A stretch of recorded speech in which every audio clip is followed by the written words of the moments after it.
इकलौते बेटे ने अपनी मां को पीट पीट के मार डाला और अब पिता अपने बेटे के लिए, इकलौते बेटे के लिए फांसी की मांग कर रहे हैं। यह घटना हुई है जयपुर में। लक्ष्मण सिंह जो हरियाणा के रहने वाले थे, अपनी पत्नी, 2 बेटियां और एक बेटे के साथ जयपुर में रहते थे। बेटा ड्रग स्मगलर के नेटवर्क में फंस गया, नशेड़ी हो गया। परिवार वालों ने पैसा देने से मना किया और कल वाईफाई का जो बिल था उसको जमा करने से मना कर दिया। वो दिन भर ड्रग लेता था, दिन भर नशा करता था, गंदी गंदी फिल्में देखता था। इसलिए उन्होंने क्या किया, घर वालों ने वाईफाई को बंद करा दिया। वाईफाई के बंद होने से इतना उसको गुस्सा आया, उसने अपनी मां को ही पीट पीट के मार डाला। एक और घर बर्बाद हो गया। मैं कह रहा हूं, भारत में लाखों घर बर्बाद हो चुके इस नशे के कारण। और ये जो भारत में नशे का कारोबार चल रहा है उसका मूल कारण है ये घटिया एनडीपीएस एक्ट। घटिया है, ये सड़ा हुआ है।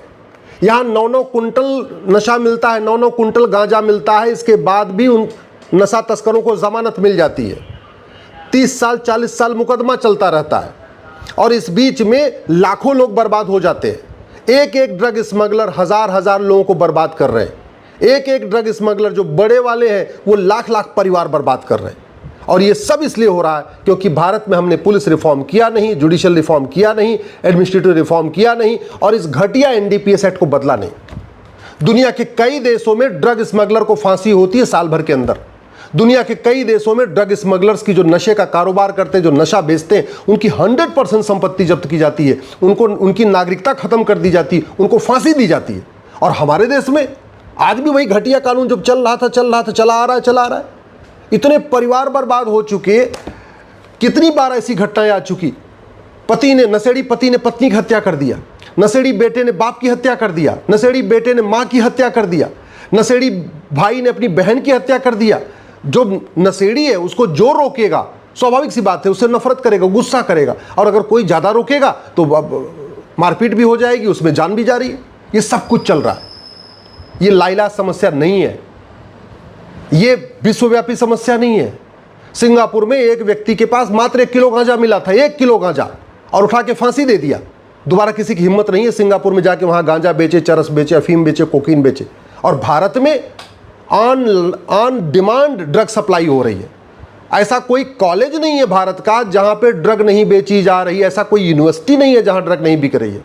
यूनिवर्सिटी के पास, कॉलेज के आसपास जो चाय की दुकानें हैं, जो वहां पे बाकी और दुकानें लगी रहती हैं, वहां पे ड्रग मिल रही है। भांग की दुकानों पे, सरकारी जो भांग की दुकान है वहां पे भी ड्रग मिल रही है। जो शराब की दुकान है वहां पे भी ड्रग मिल रही है। ये सब क्यों हो रहा है? क्या इसको रोक नहीं सकते क्या? मैं गारंटी के साथ कहता हूं, मात्र 1 साल के अंदर 90% नशे का कारोबार खत्म हो सकता है और मात्र 5 साल के अंदर भारत पूरी तरीके से नशा मुक्त हो सकता है। एक रत्ती यहां नशा नहीं दिखेगा, लेकिन उसके लिए कानून बदलना पड़ेगा। मैं पहले भी कई बार कह चुका हूं, इस भारतीय न्याय संहिता में एक नया चैप्टर जोड़ने की जरूरत है, offence relating to drug smuggling. इस ड्रग कारोबार को जघन्य अपराध घोषित करने की जरूरत है। सामान्य अपराध नहीं, जघन्य अपराध। हत्या से भी गंभीर अपराध है ये ड्रग कारोबार, क्योंकि हत्या में तो हत्यारा एक व्यक्ति की हत्या करता है, किसी एक को गोली मारता है, किसी एक का गला काटता है। और ये ड्रग स्मगलर तो लाखों घर बर्बाद कर देते हैं। लाखों जो है पिता आज की डेट में नशेड़ी बेटों से परेशान है, लाखों बहन बेटियां नशेड़ी पतियों से परेशान है, लाखों बच्चे नशेड़ी बाप से परेशान है। इतनी हत्याएं हो रही हैं, मारपीट हो रही है, कलह बढ़ रही है, आत्महत्या बढ़ रही है।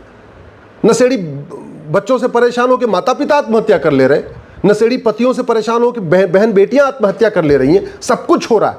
इसके बावजूद न संसद में चर्चा हो रही है, न विधानसभा में चर्चा हो रही है, न खबर पालिका में चर्चा हो रही है, न न्यायपालिका में चर्चा हो रही है।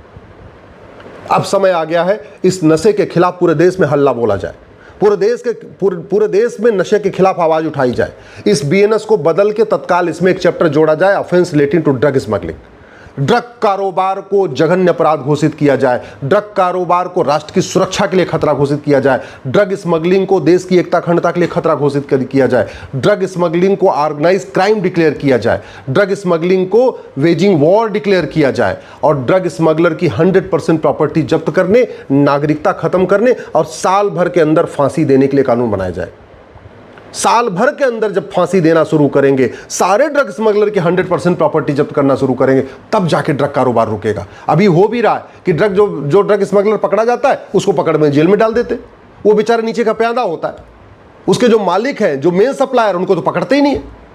अल्टीमेटली ड्रग का कोई एक मेन होलसेल आदमी है जो बाहर से मंगाता है, अफगानिस्तान से या म्यांमार से कहीं से मंगाता है, उसके बाद फिर उसके डिस्ट्रीब्यूटर होते हैं अलग अलग राज्यों में, डिस्ट्रीब्यूटर के नीचे फिर अलग अलग जिलों में डीलर होते हैं, फिर डीलर के नीचे छोटे छोटे पेडलर होते हैं जो जा के स्कूल में कॉलेज में अलग अलग बेचते हैं।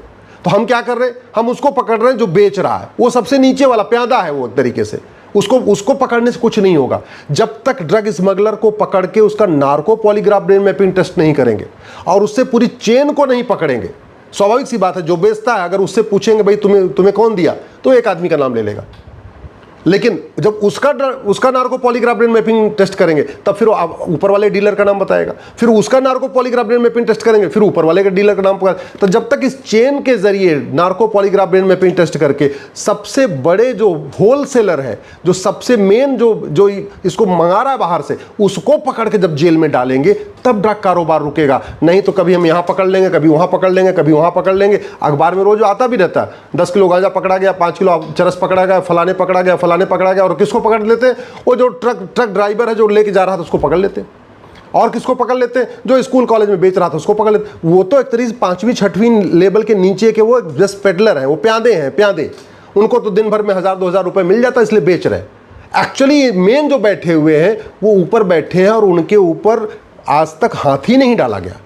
आज तक पता नहीं, समझ में नहीं आ रहा कितने वो पावरफुल हैं ड्रग स्मगलर, कितने लोगों को फंडिंग कर रहे हैं, कौन कौन सी पॉलिटिकल पार्टी को फंडिंग कर रहे हैं, कौन कौन से नेताओं को फंडिंग कर रहे हैं। कि कभी हमने जो जो पकड़ा जाता है सप्लायर, उसको पकड़ के हम उसका नार्को पॉलीग्राफ ब्रेन मैपिंग करके पूरी चेन को पकड़ते ही नहीं है।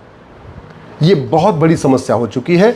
भारत का युवा बर्बादी की तरफ जा रहा है। पहले वो नशे में डूब रहा है और उसके बाद फिर वो पॉर्न फिल्में देखना शुरू करता है, ब्लू फिल्में देखना शुरू करता है, अश्लील सीरियल देखना शुरू करता है। पूरी उसकी जवानी बर्बाद हो रही है। और जब हमारा युवा ही बर्बाद हो जाएगा तो फिर तो देश बर्बाद हो गया ना। अल्टीमेटली जो यंग जनरेशन आज की है वो पूरी तरीके से नशे में डूब रही है, फिल्मों में डूब रही है। घटिया फिल्में, घटिया सीरियल, वही फूहड़पन, वही अश्लीलता, वही घटिया रीलें, वही नग्नता, वही फूहड़ता, उसी में दिन भर डूबा हुआ है। वही दिन भर देख रहा है, वही दिन भर सोच रहा है, दिन भर वैसे ही कर रहा है। इस ड्रग के कारण बलात्कार की घटनाएं बढ़ रही हैं। ये जो छोटी छोटी बच्चियों के साथ, 2-2 साल की बच्चियों के साथ बलात्कार हो रहा है, 3 साल की बच्चियों के साथ बलात्कार। सामान्य व्यक्ति 2 साल 3 साल की बच्ची के साथ बलात्कार कर ही नहीं सकता जब तक वो नशेड़ी नहीं होगा।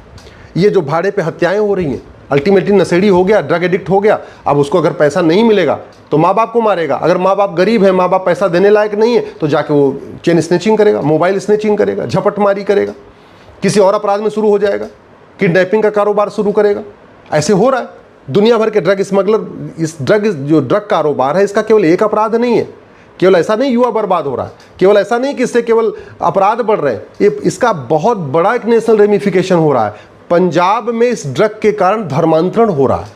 क्यों? क्योंकि किसी को आपने नशेड़ी बना दिया, जब वो ड्रग एडिक्ट हो गया और अगर उसको नशा नहीं मिलेगा तो जो उसको नशा देगा उसकी बात मानेगा। और यही होता है, जो नशेड़ी होता है, जो उसको नशा देता है, वो वही उसका माई बाप है, उसी की बात सुनेगा, बाकी किसी की बात नहीं सुनेगा। और नतीजा ये हो रहा है कि पंजाब में बड़े प्लान्ड वे में वहाँ दलितों के परिवारों में, छोटे छोटे परिवारों में पहले ड्रग दिया गया, उनको नशेड़ी बनाया गया। पहले उनको तो फ्री में दिया गया और बाद में उनको फ्री में देना बंद कर दिया। जब वो ड्रग एडिक्ट हो गए और नशे के लिए पागल होने लग गए तो बोला ठीक है कन्वर्ट हो जाओ। तो पंजाब में कन्वर्जन का खेल भी इस ड्रग के कारण चक्कर में हो रहा है।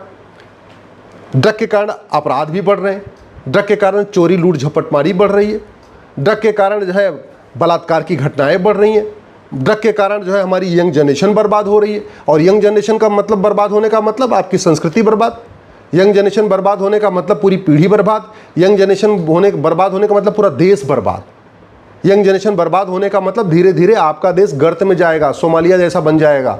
आपका धीरे धीरे जो है, जैसे बाकी और दुनिया के देश हैं ना, लगातार बर्बादी की तरफ जा, सेम स्थिति भारत की हो रही है। अगर अभी भी हमने नहीं संभले तो 10 से 15 साल के बाद बहुत ही भयानक स्थिति आने वाली है। आज की डेट में मोहल्ले मोहल्ले में ड्रग बिक रहा है, गांव गांव में ड्रग बिक रहा है, छोटे छोटे गांव में, छोटे छोटे कस्बों में, वहाँ पे भी ड्रग के गोले बिक रहे हैं। चाहे वो भांग में ड्रग की गोलियां हैं, चाहे गांजे की गोलियां हैं, चाहे वो चरस की गोलियां हैं, या फीम है, कोकीन है, जो दुनिया भर की बिक रही हैं। इसको रोकना ज़रूरी है। मैं माननीय प्रधानमंत्री से निवेदन कर रहा हूँ, नशा तस्करों की 100% प्रॉपर्टी जब्त करने, नागरिकता खत्म करने और 1 साल के अंदर उनको फांसी देने के लिए कानून बनाइए। नशा तस्करों का narco polygraph brain mapping test करके पूरी चेन पता करिए कि कौन कौन है उस पूरे नेटवर्क में। सबको जब फांसी देना शुरू करेंगे, मैं गारंटी के साथ कहता हूँ 1 साल के अंदर भारत नशा मुक्त हो जाएगा। लेकिन नियम कानून बदलना पड़ेगा, पुलिस सिस्टम बदलना पड़ेगा, जुडिशल सिस्टम बदलना पड़ेगा और ये कानून बदलना पड़ेगा।